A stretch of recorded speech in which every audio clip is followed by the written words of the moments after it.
What is financial abuse? Financial abuse is a broad term that can apply a lot of different problems that a victim's experience. But at its core, it involves an abuser either stealing money from someone, denying money from someone, or using money to exert control and power over them. The different types of financial abuse are as follows: stealing money from someone, taking financial control away from someone, placing a spouse or partner on allowance and controlling their access to money, recklessly spending someone else's money, tricking a senior into giving their money away in a scam, and taking advantage of an elderly family member to use their own money. While it isn't as well known as other forms of abuse, it's very common and can play a very critical role in serious situations. According to the Pennsylvania Coalition Against Domestic Violence, financial abuse occurs in 98% of abusive relationships and plays a huge role in preventing victims from escaping those situations.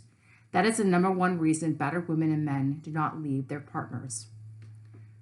The warning signs of financial abuse are as follows. It can vary depending on the specific situation. It also is important to remember that financial abuse often escalates over time. It may start with something simple like a small ask for some money or to give up a little bit of control, but it can grow over time and eventually result in a victim. Better understanding the warning signs can help prevent a situation from escalating out of control. Elder financial abuse. There are a few groups who are more at risk for becoming a victim of financial abuse than seniors.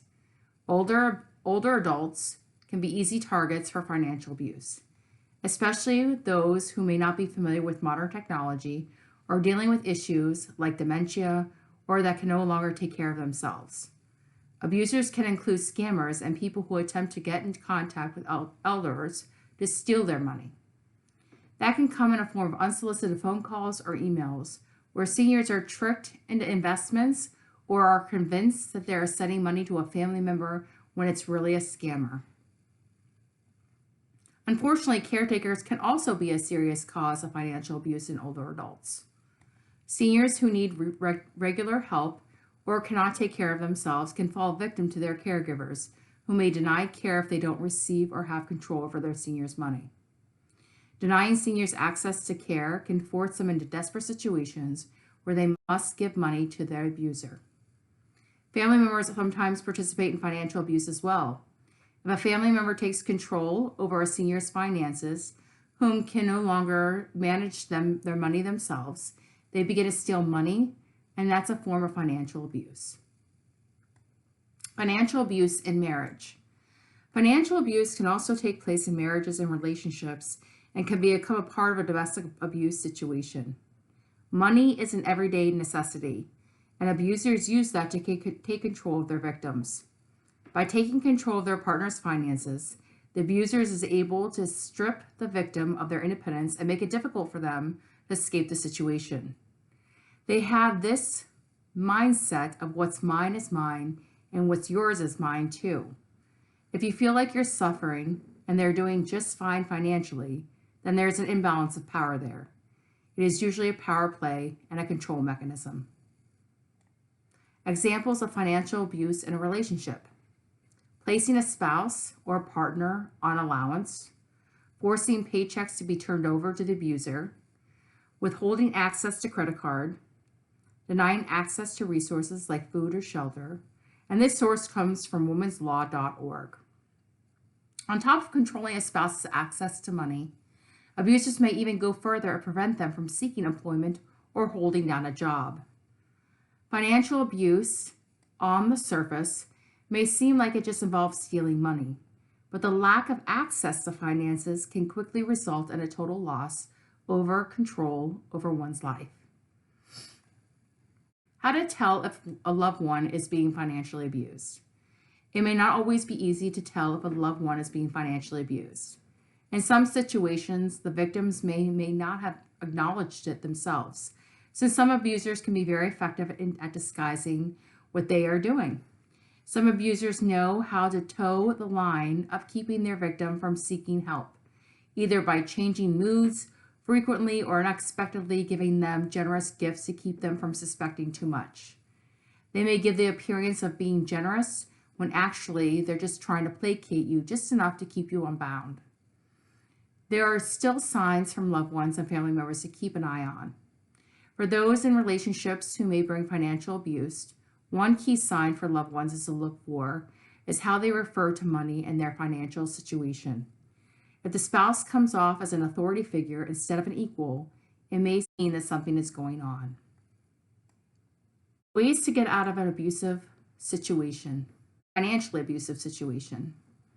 The hard truth is that it can be very difficult to get out of a financially abusive situation.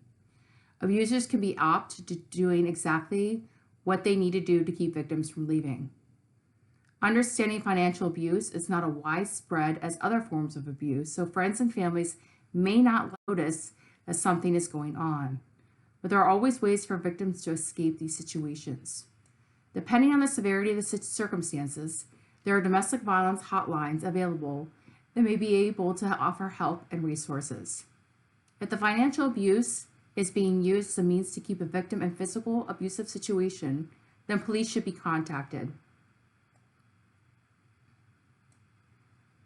Victims can also reach out to family and friends that might be able to take care of them and support them for some amount of time while they recover or rebuild their finances. One important thing to remember when attempting to leave a financially abusive situation is that it can be risky to determine to give up control over your money forever to get out of the situation. You may need to develop an exit strategy. It's very frustrating when I hear clients tell me, I'll just give him or her everything, I just want out. But when they get out, they have no money for an apartment. How to rebuild your finances after abuse. Rebuilding your finances after financial abuse can be challenging, but it's all far from impossible. Having a strong understanding of financial literacy can help you make the right choices to begin building up your own financial security. In the short term, friends and family members may be able to help you get back on your feet. There are also many domestic abuse shelters that can be able to provide temporary housing. After that, securing a job and developing your own stream of money that goes directly to you is critical. Building up your finances may require a lower standard of living in the beginning. By giving yourself the opportunity to build up a nest egg through budgeting whatever possible and saving as much as you can is a huge difference in achieving financial independence. Here are some helpful resources for people who are being financially abused. If you are in a financially abusive situation, there are many resources out there that may be able to help. Remember that domestic violence hotline is 1-800-799-7233. If you need to get out of a situation immediately and you don't have the financial capability to do so, there are domestic violence shelters across the country that can give you a place to go for free. DomesticShelters.org has a simple search function to help you locate options near where you live. The National Network to End Domestic Violence includes resources and information on financial abuse, as well as information for friends and family on how to help victims escape these situations. The National Domestic Violence Hotline website offers plenty of resources and information, including ways to help you and what to do after you have left the situation. The website also includes early searchable access to local resources. When you are looking to rebuild your finances after getting out of a situation, there are options for free financial advice available. The Financial Planning Association offers free financial advice to both income individuals and domestic violence survivors. This gathered information was retrieved by an outreach coordinator from the company Annuity.org based out of Orlando, Florida. They are a financial company that educates on all and every aspects of finances and wealth. My name is Dr. Michele Finneran, and I hope you enjoyed this segment of Financial Abuse and Money Management Beck & Associates is featuring this month. Thank you.